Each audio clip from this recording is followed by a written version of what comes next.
We got to wait for Joe Presso. I don't think he's ever been in here. There you do it.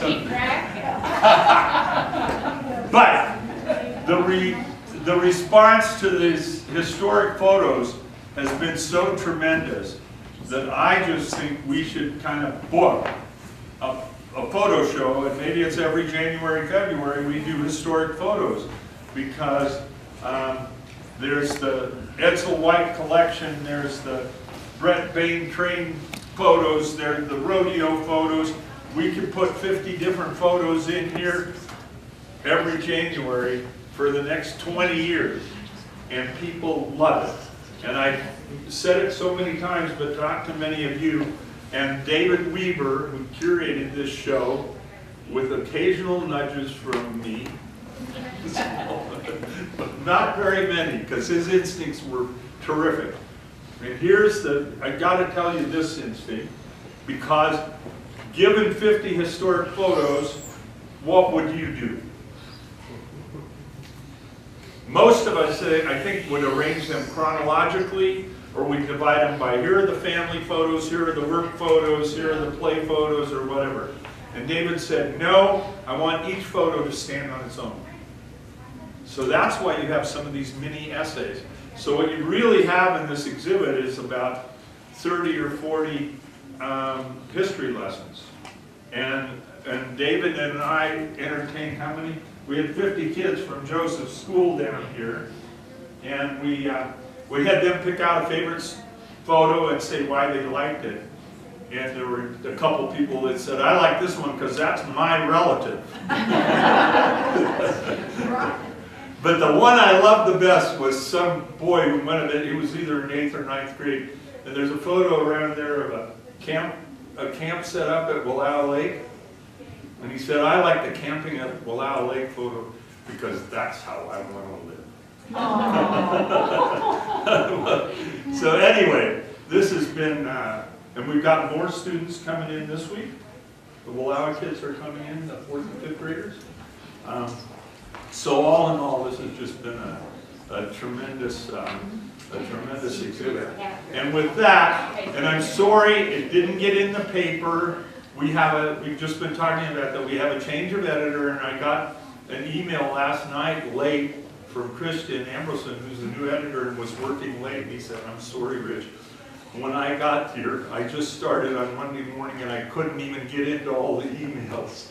So he apologized, and we'll, And then Marilyn called and I said, well, we've already sent out some word. It's on the website and everything else. We'll get it. And even though it's not a huge crowd, I see all the important people are here. So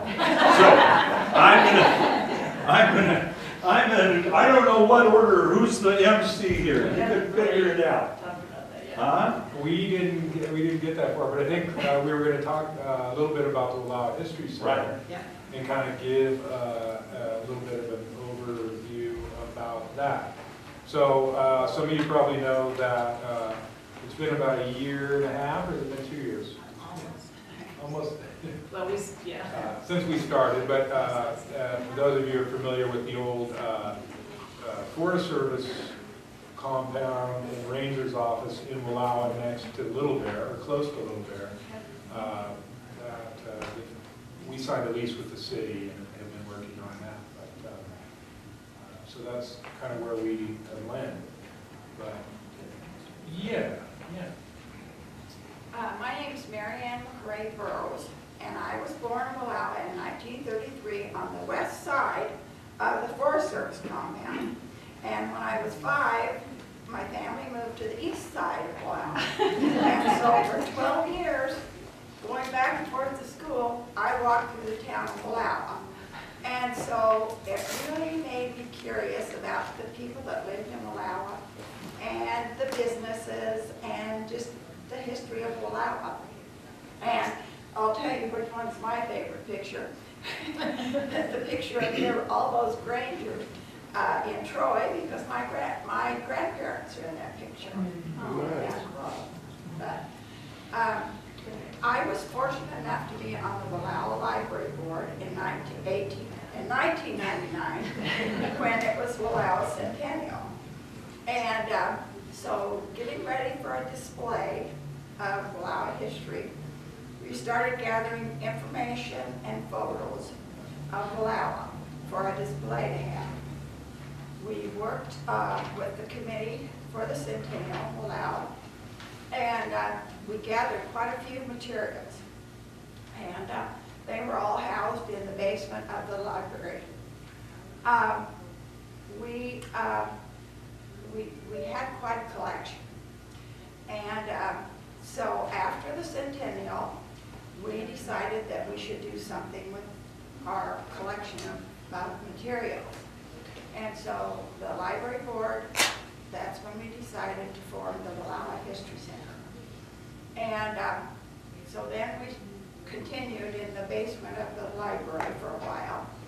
And then in about 2000, Mark Heiberger was on the library board, and he took our photos, and as a committee, we developed this photograph book of Wallowa. We worked with the high school. They scanned the photos in for us, and we sold this book to use for funds to help us buy a printer and other materials that we needed for the History Center.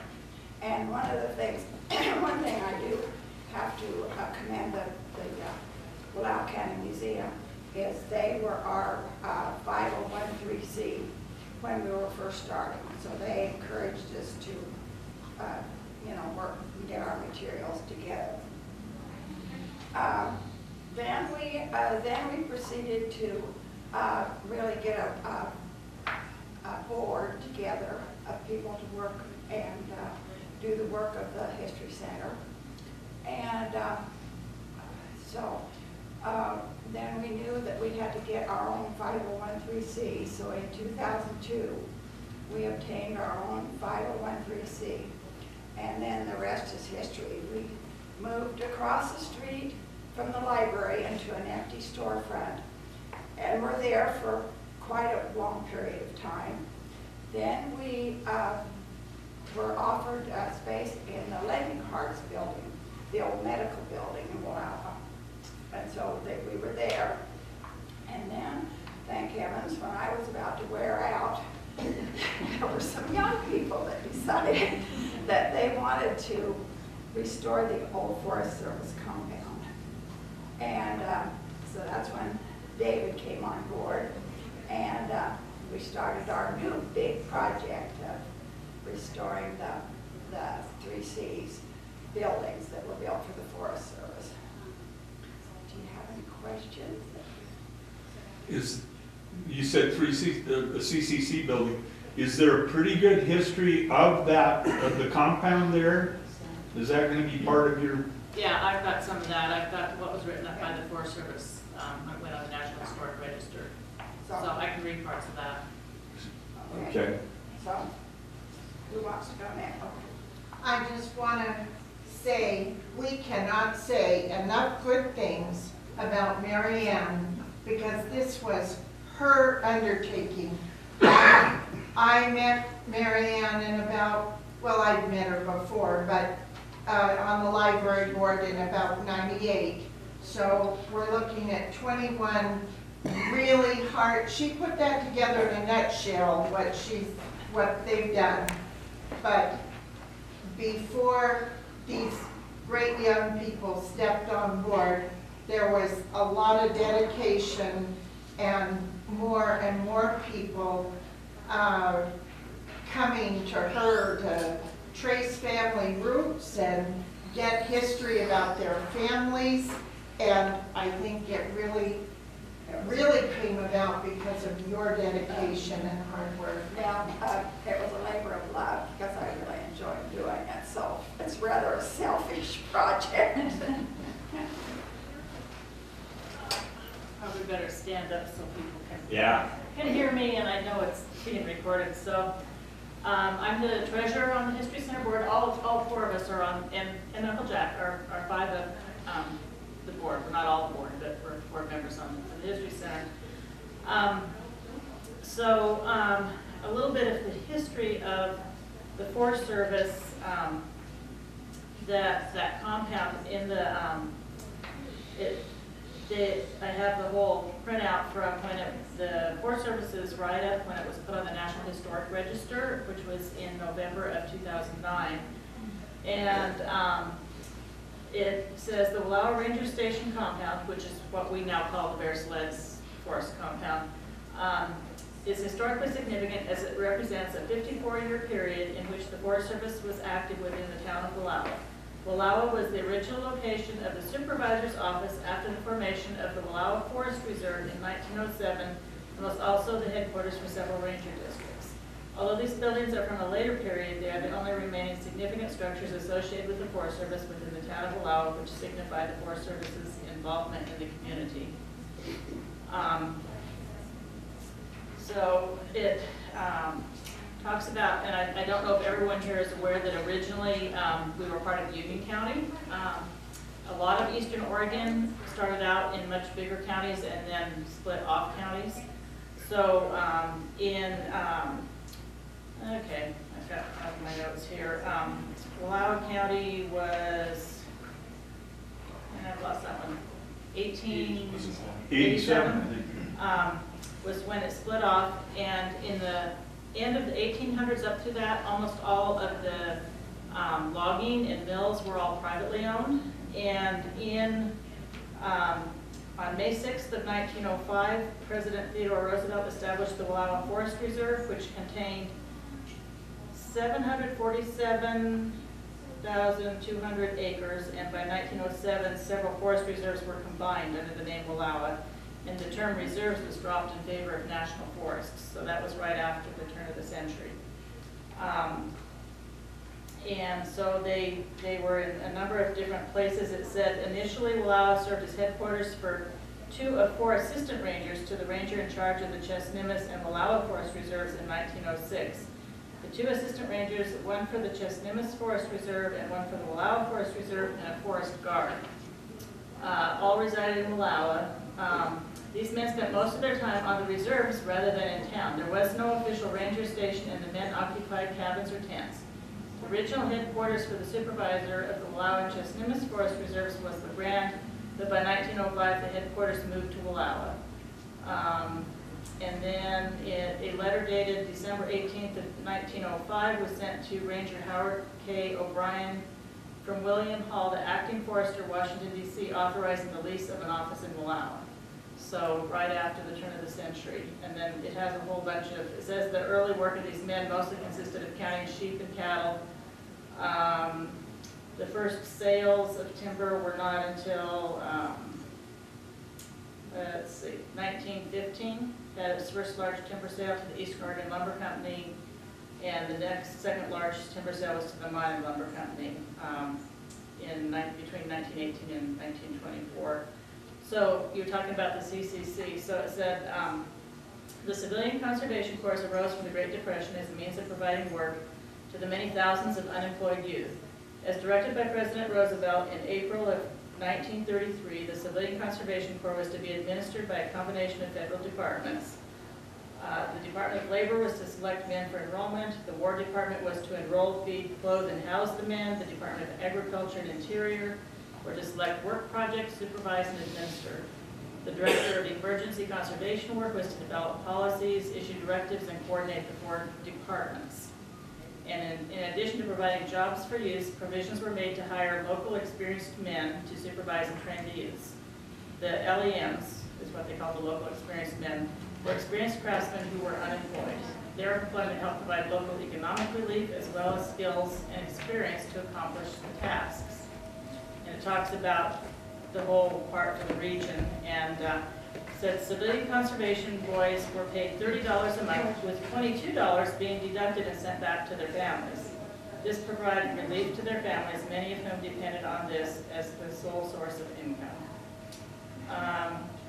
So they built the compound there. Did they live there? Was that the camp? They actually didn't. It says they were moved around from year to year, and in the Wallowa Forest, it says the first company assigned to the Wallowa National Forest was comprised of local boys with a number from Union County. Leaving in the fall of 1933, they were replaced in the spring by a company from Illinois. The following spring, in 1935, a company comprised primarily of Portland youth went to work on the Wallowa National Forest. In 1936, the enrollees were from Massachusetts. In the spring of 37, a company comprised of Minnesotans arrived and began to work on the Wallowa Ranger Station residence. So from 37 to 39 is when they worked on those buildings. But it said due to numerous forest fires that summer, the work wasn't completed. There was no camp assigned to the forest in 38. However, a detached crew of 15 enrollees from the Squaw Creek camp on the Umatilla Indian Reservation worked on the buildings at the Wallowa Ranger Station for a period of time, staying in the side camp buildings at the mouth of the Wallowa, or at the mouth of Water Canyon. So they didn't actually stay on camp there when they were working on it. So that's the crew that eventually builds the Umatilla crew is the one that eventually builds the rock wall around The old Chief Joseph the Cemetery. gravesite up at the lake. But Yeah, they it worked says- down there first. Yeah. And then it says in 39, Company 282 arrived with enrollees from New Jersey and New York and helped complete the Wallowa Ranger Station. This company returned to enterprise in 1940. Due to the small number of enrollees, it was combined with Company 6440, which had been recruited from Georgia and Alabama. And that company returned in 1941, but dwindled rapidly as job opportunities increased and the economy strengthened. So there were people from states all over the country that. Do you know any of the supervisors, the local supervisors? Max Scorsline had a crew up here Okay. on, I think on the highway, wasn't it? I have found names of some of the people that were in charge, and I have tried to research them and track down families and get information, and so far, I haven't been lucky enough to find anything. I'll have to ask John where his dad supervised, but I know he supervised crews. One of the men that was out here from New York contacted me about 15 years ago and sent me some pictures, and he had worked on the buildings, and I wasn't smart enough to pursue it and really get his story, and by the time I tried to, he was gone. So they moved, so it was completed in 39, and we actually have a list of all the different rangers from back from 1907 forward. So it was used as the Wallowa Ranger Station until 1981, when the headquarters were moved to Enterprise. So the supervising forester moved there, but it still served as a ranger station. And then it served as a work center and sleeping quarters for the Eagle Cap Ranger District until 1990.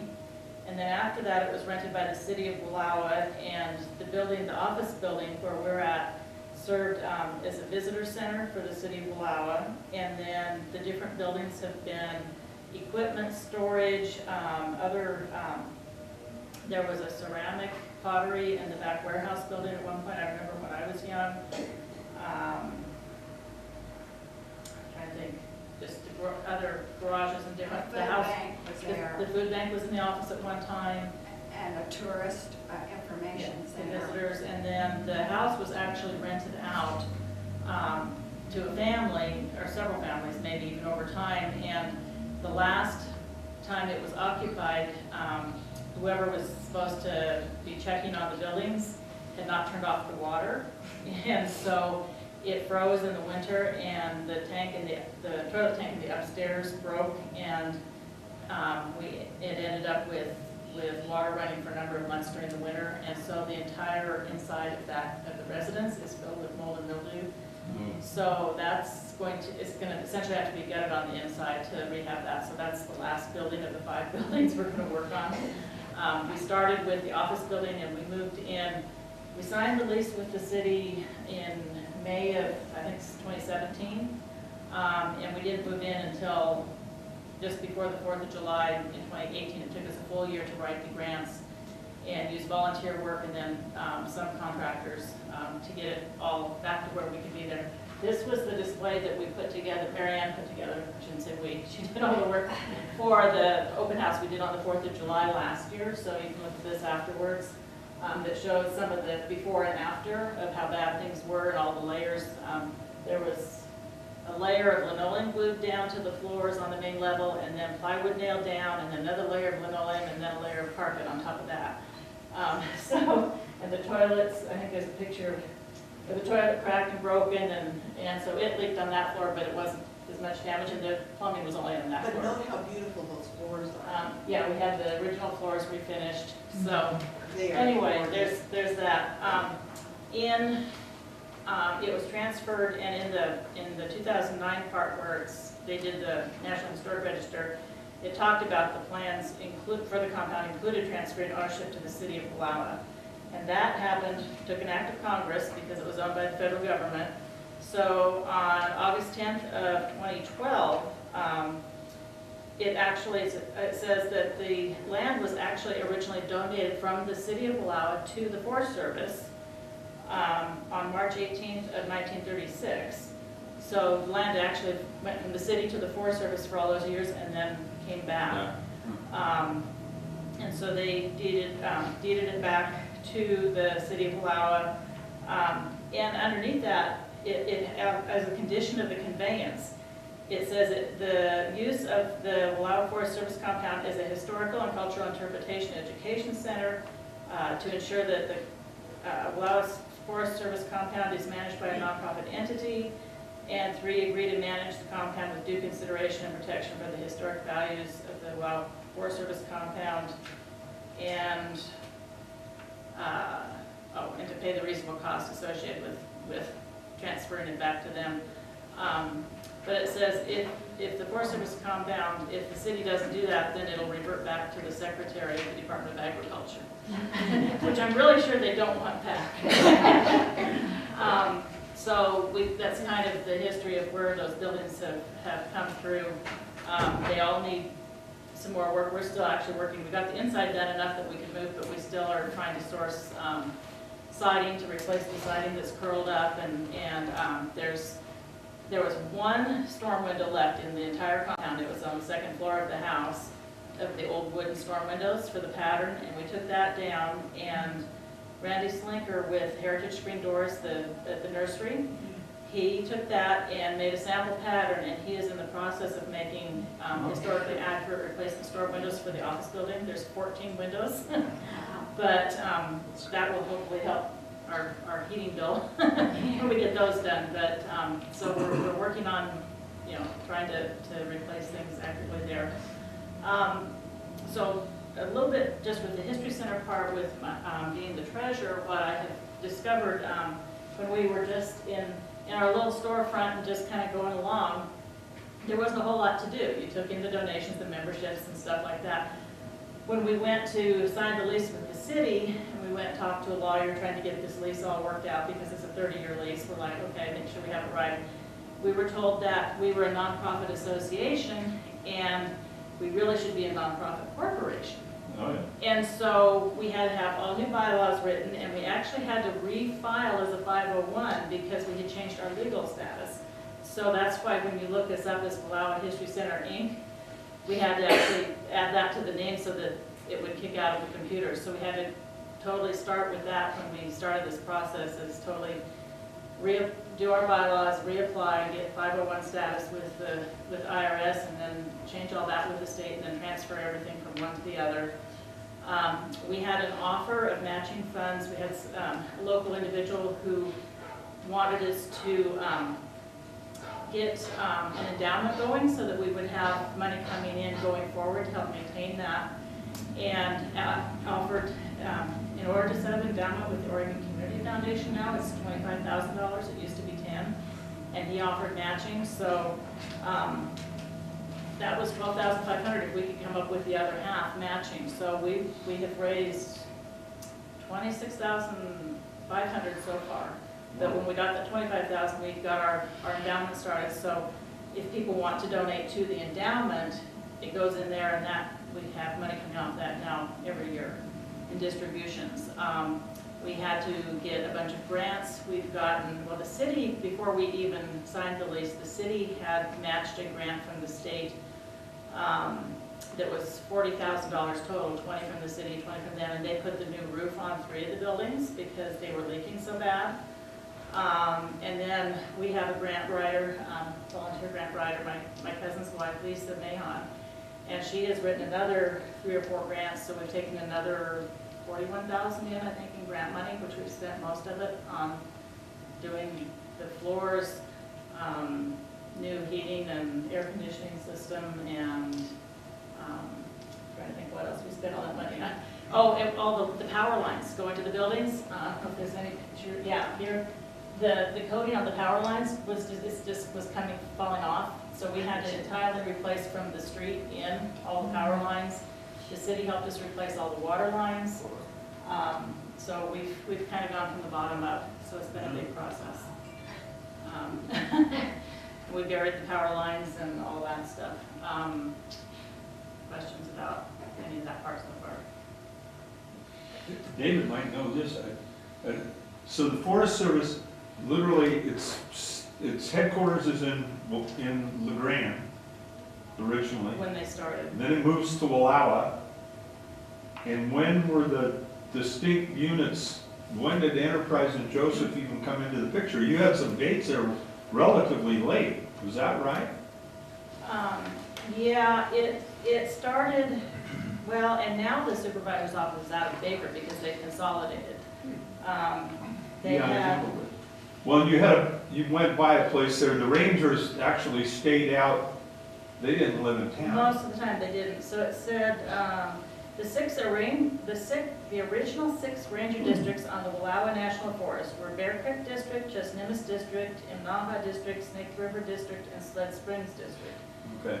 These 6 districts were later altered to 4 as a result of combining Bear Creek and Sled Springs districts to the Bear Sleds District in 1919.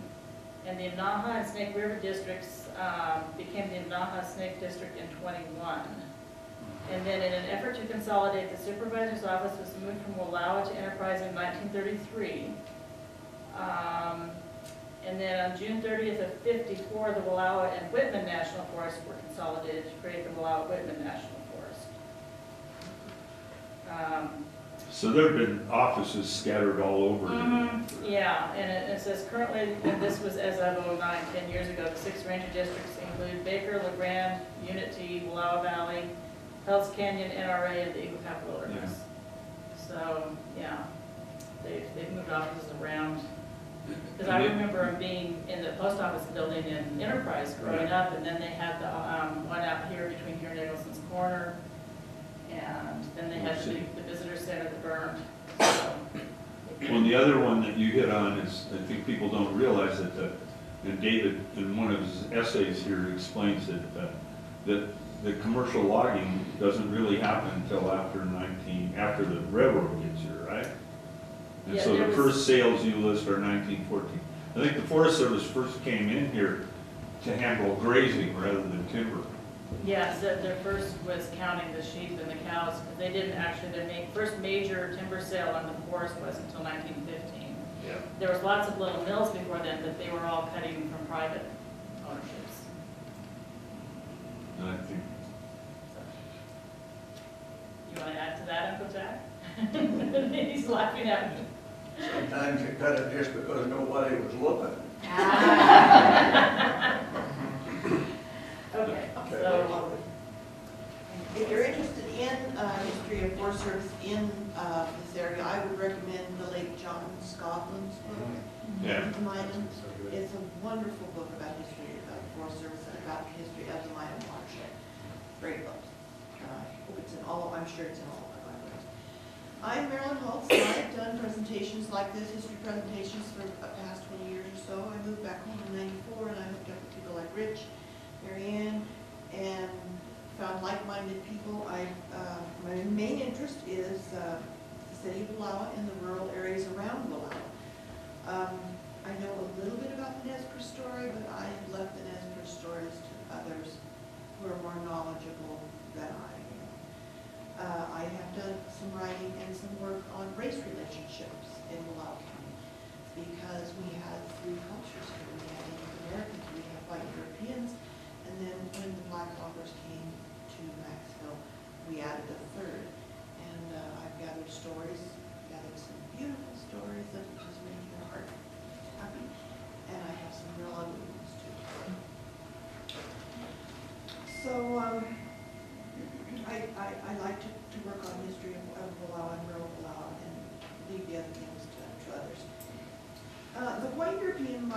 immigration came to Wallowa in the 1870s, we are one of two cradles of civilizations in Wallowa County.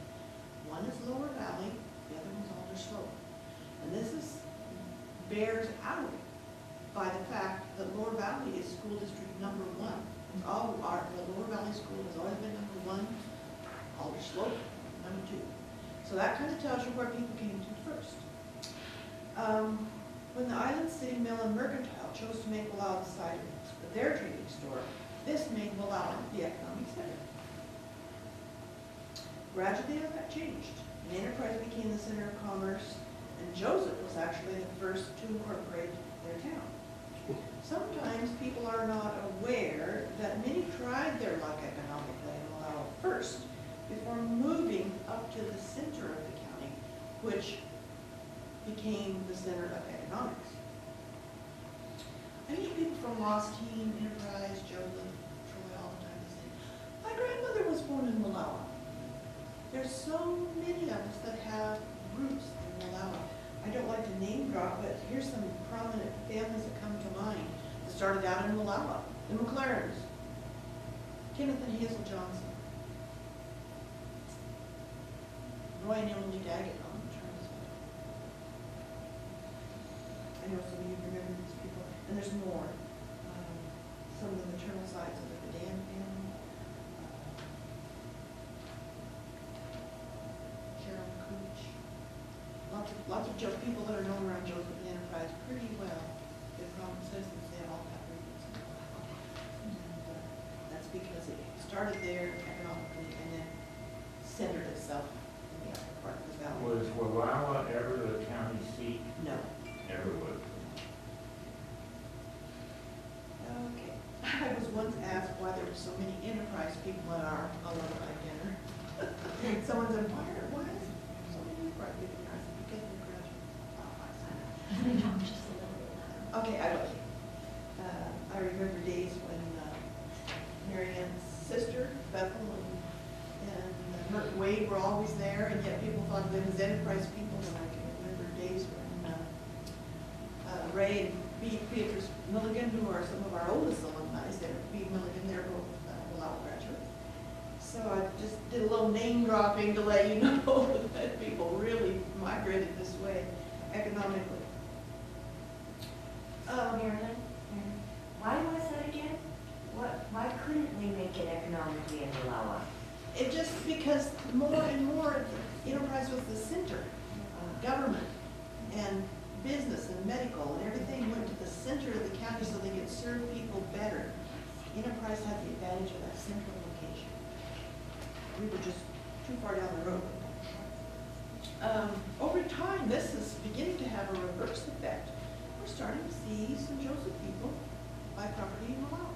And the reason for that is taxes are cheaper, real estate's cheaper, and sometimes people get priced out of areas. And so we have gained some new residents.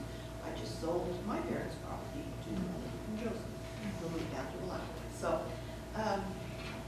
maybe there's going to be a little bit of reverse because we do have cheaper real estate. So at the center, I do several things. I'm the secretary for the meetings. I keep the obituary record for Wallowa that is years behind. I will probably be dead and gone, and someone else will have to finish it. I keep 3 books, one for each cemetery and one for Wallowa people who are buried somewhere else, not in one of our cemeteries. To get in our books, I made it 3 things. You have to be a graduate of Wallowa High School. You have to have lived in Wallowa for a significant amount of time, and maybe you went somewhere else to be buried, or you weren't buried, you were scattered. But if you lived there for a significant amount of time, you can be in the books.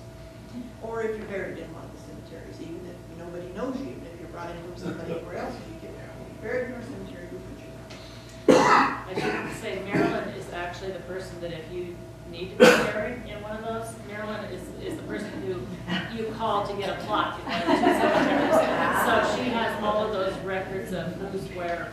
And I must say, I love what I do. Yeah. I love working and helping bereaved families. It's just, I get way more back from it than I give. It's just something that I do from the heart. Another project I have is I'm making a community tree of Wallowa on the family tree site. I'm not putting it on the internet because I don't have people's permission. Most of them are dead. I don't have their permission to put them on the internet, and I'm just getting going with that. I have about 200 names in. I'm starting with the very oldest people at the point. I don't research their families back into other states, other countries. I start with the person who came to Wallowa. The person who came here to Wallowa County is the start. Then I just work down from there, all their descendants that stayed local. If they immediately left, they probably aren't going to be engaged. But the people who stay here, I'm making a community tree, shows how all of us are related, intermarried, whatever. And that's also something that I'm going to be working on lifelong. The third thing I'm interested in is the Alumni Association. You can tell that. That's what we looked like in the 50s in Wallowa. Good.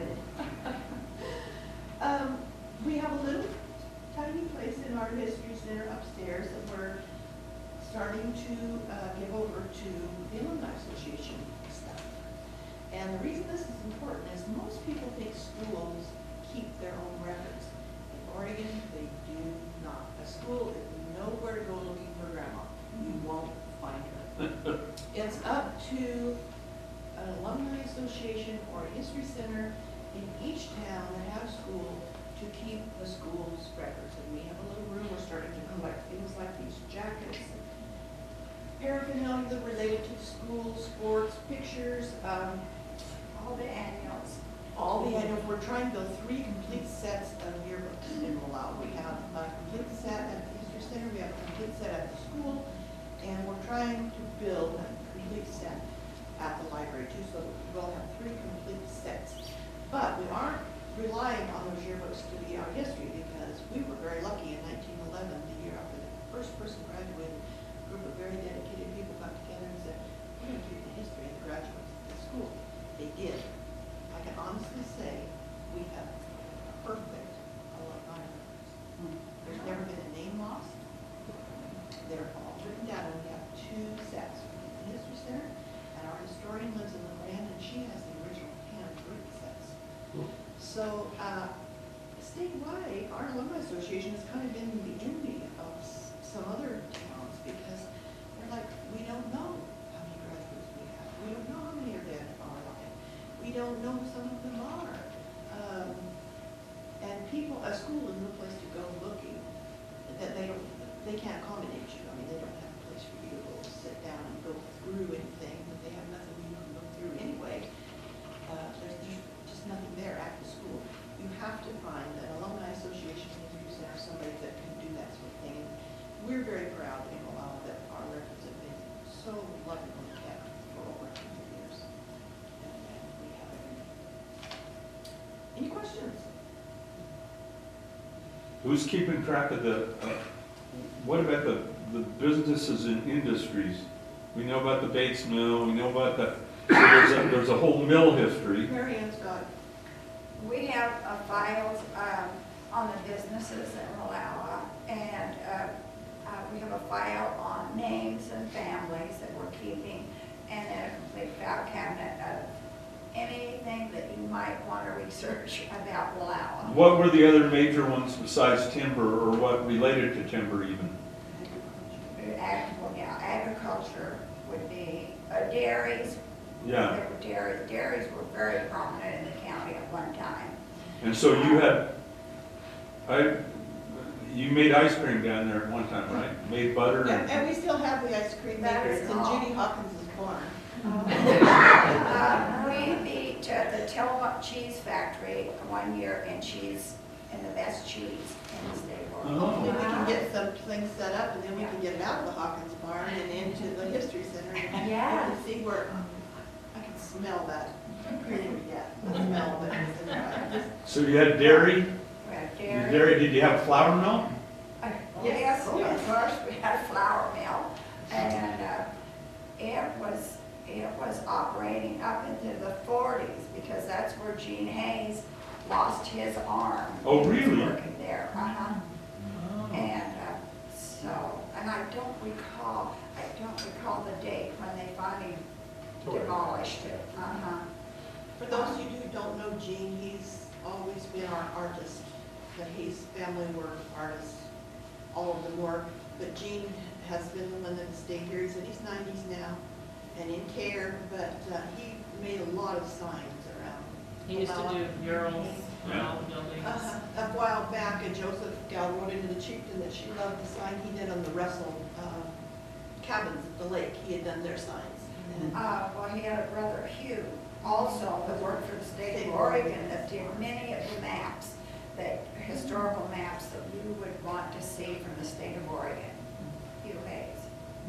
And so we have a file on him too. We don't have a file on everyone, but we've accumulated them as we get something, and people will clean out an attic or a basement, or someone will buy a house and they'll just bring a box of stuff in, and then Mary Ann starts going through it and then creates files in the cabinet. Or if she does a search for someone, then she keeps the results of those in a file. And at one time, we had a lady that was in charge of the dump, and she would give us a call and once a month and say, oh, there's a treasure trove down here. And I was like, well, you know, we'd go gather that stuff up. Yeah. And I'm a seroptimist, and when there are estate sales and that's all over, then people just open the drawers of their loved ones, pull out everything and bring it to the seroptimist. And we don't really know what to do with, like, the paperwork. And I bet if there was, now it's from the whole county, but say there's something from Wallowa, one of the people that work there should call you. Right. No, we I don't know how we would do it, but because we don't ask, are you from Wallowa? But you can see. Well, and because so many of Wallowa moved up here, a lot of Wallowa's history is up here too, so any of that old stuff, yes. I will bring it up at a meeting because we go through every single thing that comes in. Mhm. And so we don't read everything, but if there was someone to call, Yeah. maybe we could salvage, like the dump lady did. Oh, yes. Well, there's seroptimists that keep an eye out for those history books, because they come into the seroptimists every so often Right. with the state's That's material. true. Is there somebody, Ann, that keeps well, their eye out? Ann Browder has, Done it? and I think many of your members would know an 83 history book. Right. Yeah. I just, some of us, I've only been 5 years as a seroptimist, but we need educated about it so that any of us that work there could spot it Right. and say this needs to go to Right, Wallowa. so anytime when there's, Mark Heiberger printed, when he did Bear Creek Publishing, he printed several dozen different books on different small subjects.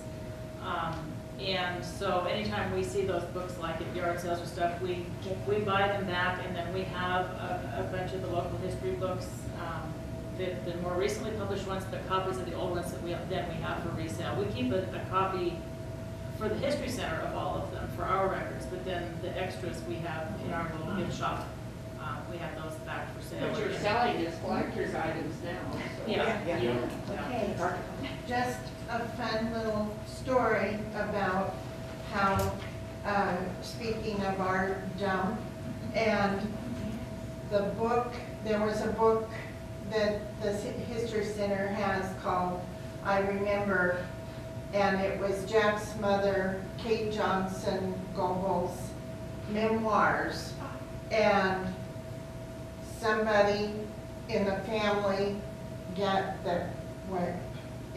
married into the family, took all of the pictures and everything to the dump, and Mary Ann got a call, and there was a copy, handwritten, of Kate's memoirs, in pencil on notebook paper, and Mary Ann read it. I think that's how it happened, and you called Mark Heiberger and said, I think you should read this. And Mark came to the house and said, I'd like to print this. And so that book came out, I don't know, 20 years ago, maybe maybe not quite that. Maybe we better run some education programs for the guys that run the dumps. I would think so. Yeah, they can't legally do that Oh, anymore. they can't. Unfortunately. They can't call you. Let's hope they do them. There's some people that still. Anyway, so David has, Bring it home. Yeah, well, I just would finish up with a couple of things. One is to kind of point where we were headed as a group, and the other thing is to talk about a little bit about why you might go down there. In terms of where we're headed, like Sally was saying, we're working on the Ranger's office to get that kind of finished up. The interiors, we've done a lot of work in there, so that's good. We've got the offices in there right now.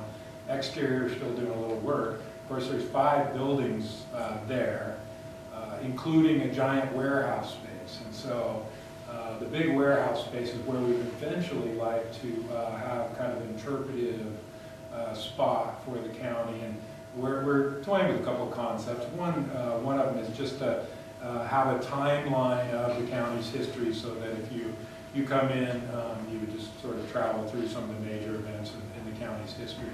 And we'd also sort of like to be that initial place where visitors might come, stop, and we could help point folks to places in the county, whether it's the museum up here, or wherever it might be. So that's kind of our initial idea moving forward.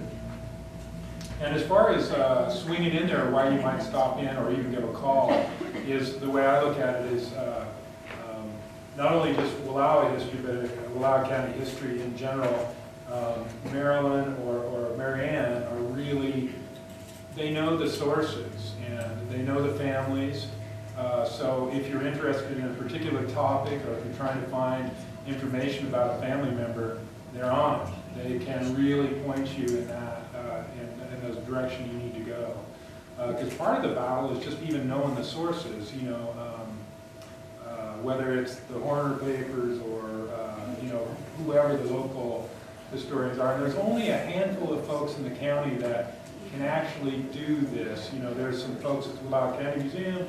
Rich is a good source, but Marilyn and Marianne are really 2 of the other good sources. So if you call and say, yeah, I was wondering about my mother's family, I know a little bit about them, Marianne can, over a day or so, whip up a whole bunch of information for you, because we have subscriptions to Ancestry.com and newspapers, and so newspapers.com, which is an amazing site.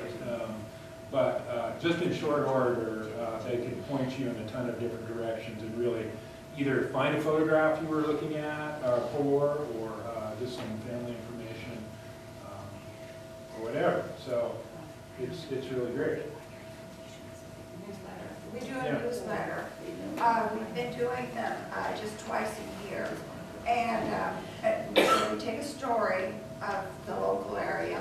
Most of it is about the Wallowa area or settlers there. And that you get that for your membership. And we brought some membership enrollment forms too. But now, Mark Heiberger now is going to start doing it as a quarterly, so it's going to be coming out 4 times a year now. And he does the final product. We decide what we're going to do, what he decides, and then he puts together the newsletter. And so I brought one. And then this one is, it's a 2-part it's the story. second half. It's the second half, but a really interesting story of an early pioneer, 71. The one coming out is this is the first part. This was the last newsletter. This is part 1 and 2. So if you sign up, if you read this one and you want the second half, you can become a member and then you get it. And it's only $5 for an individual membership. There you go. So, it doesn't, at this point, doing 4 times a year, it's not even going to quite cover our printing and postage costs. But a lot of people, once they start getting stuff or are interested, make extra. So that's always nice. We just did get a $5,000 donation from a family, and she came here looking for family. She was an adopted girl and wanted to find her family, and so we worked with her and helped her, and it was a lot of fun. She's a really sweet person. It turned out she was in a very wealthy family now, and so she sent us $5,000 donation for helping her.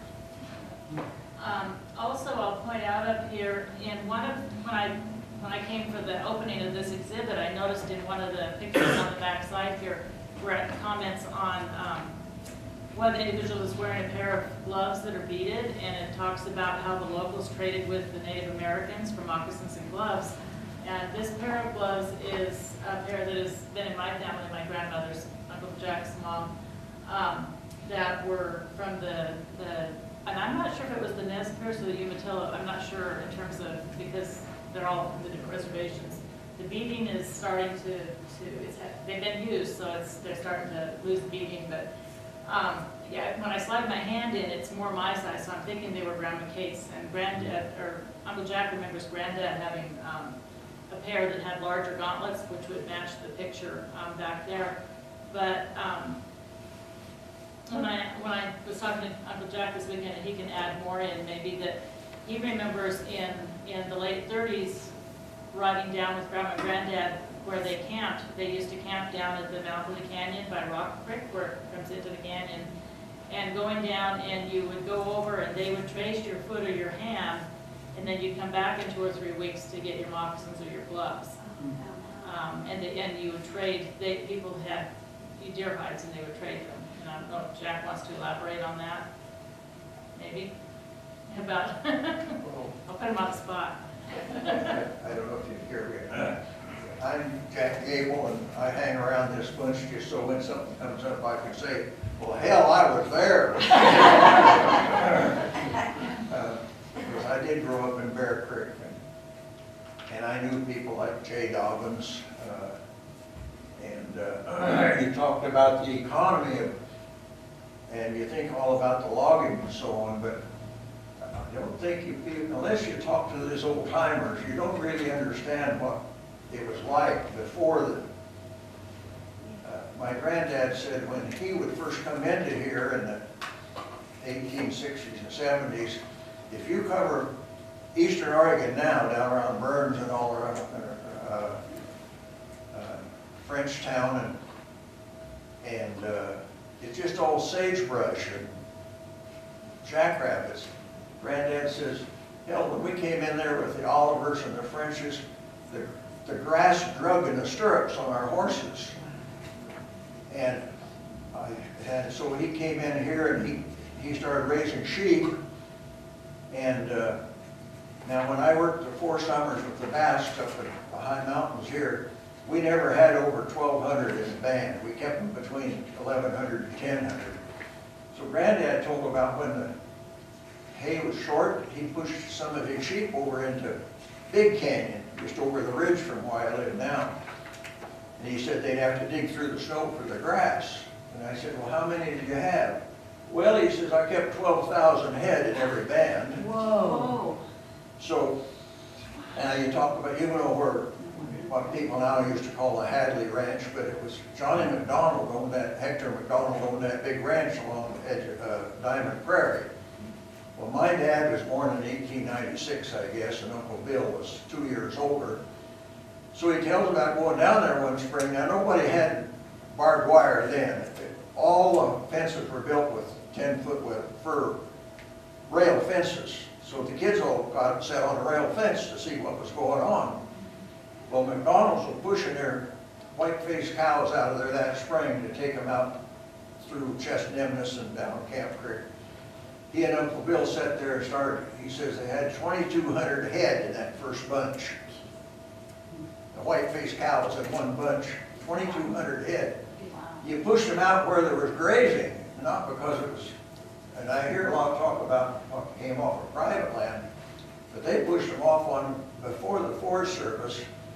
And then he said, in the fall they'd go down and try to round them up, and sometimes you'd catch something been down there 6 or 7 years.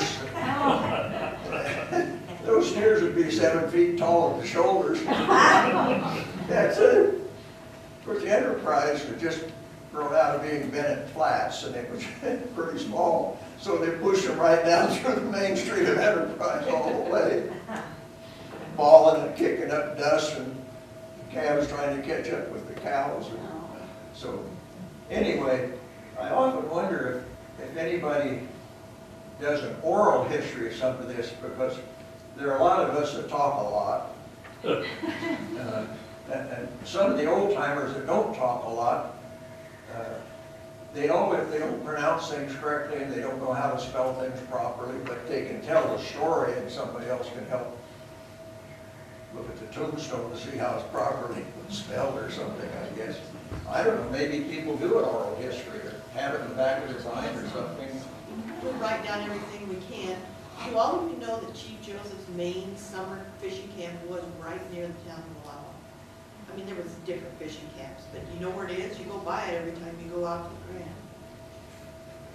Yeah, and do you know where the Willow Ranch used to be? It's right there on that corner, where the Lost Heat and the Wallowa come together. That was the Is that why they have the name, there on the, where the Willett Ranch is, it's called River Ranch? The River Ranch they now. Yeah, they call it, that's something else. That's But just- that's what pulled out and the Lost Team come together, and that's where the main Nez Perce summer camp was.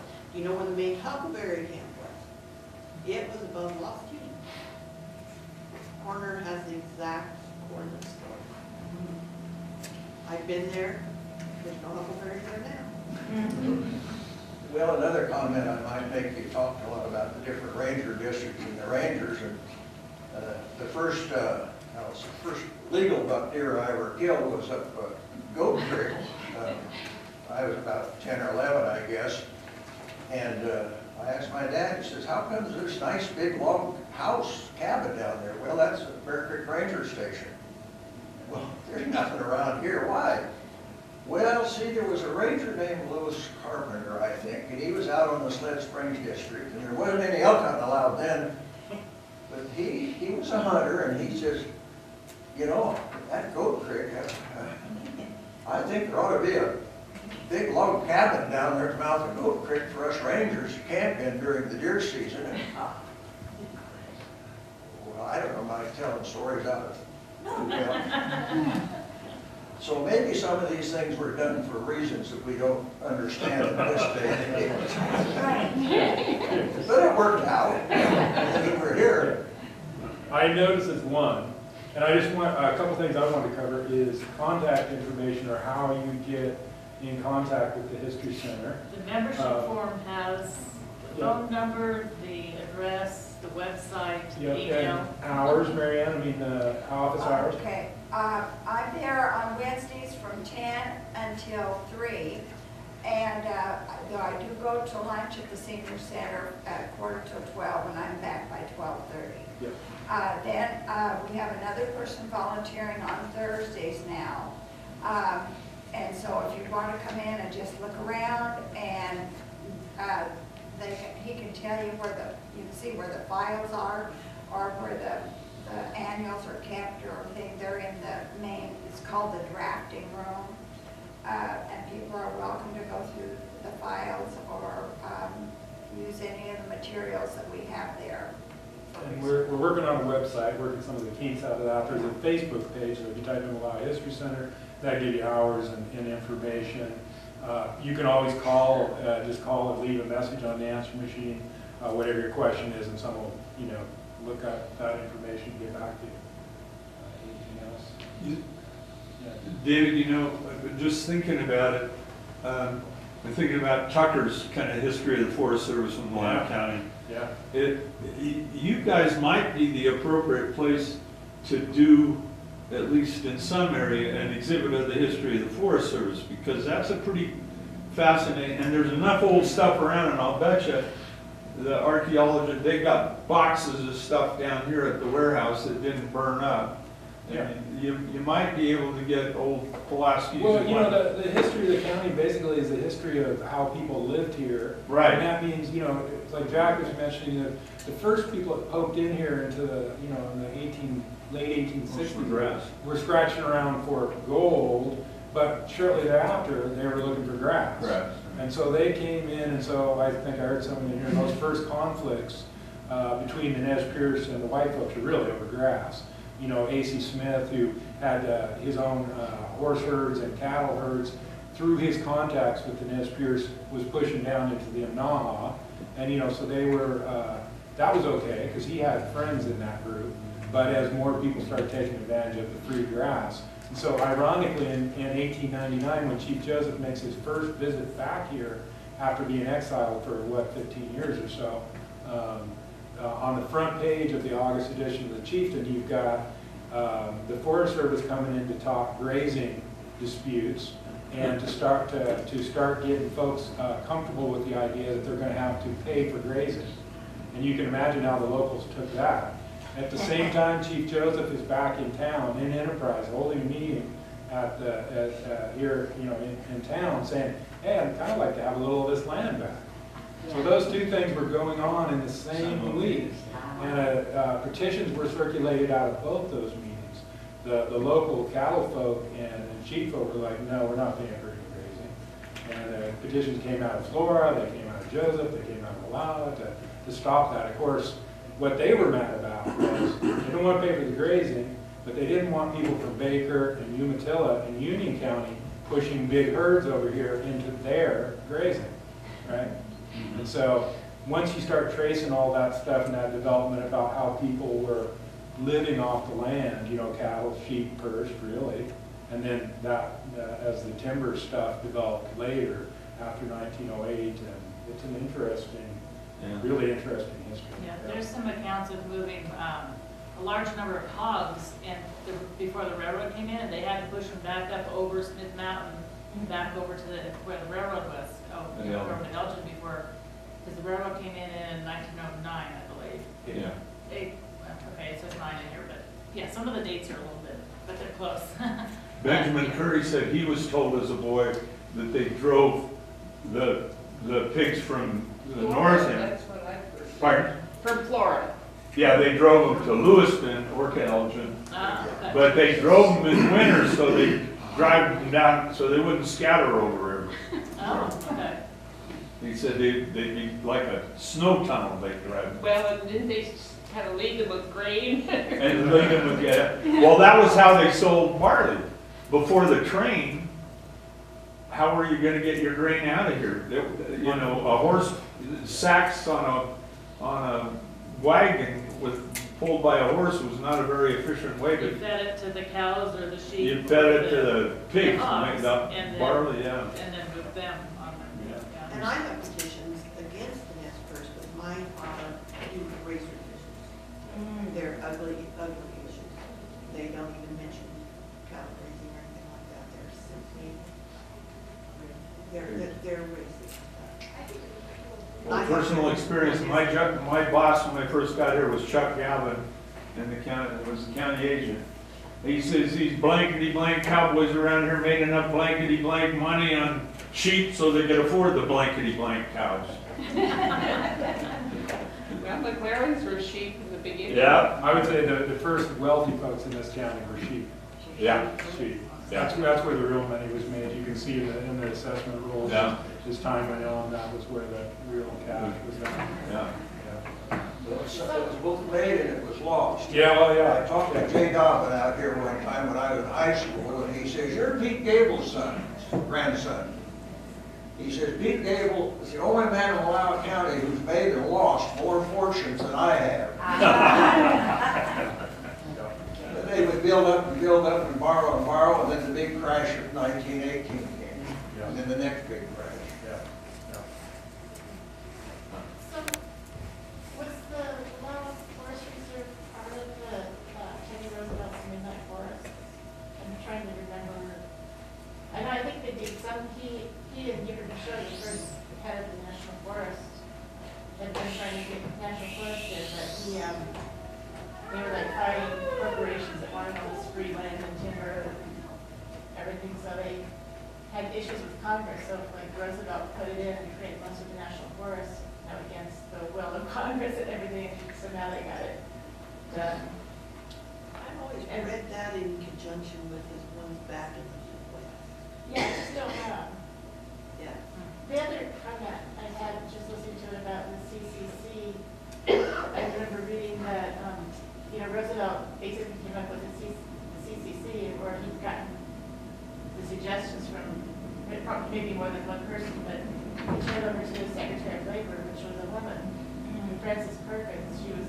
And he just said, "Here, do this," and she made it work. And we can make it so that cabinet members involved, I think it was mostly, one of her projects. Yes. Okay. I think that's what we had. Thanks for. Well, thank you very much. Really giving the best of luck, and you should all become members. And there's still more cheese and coffee over here.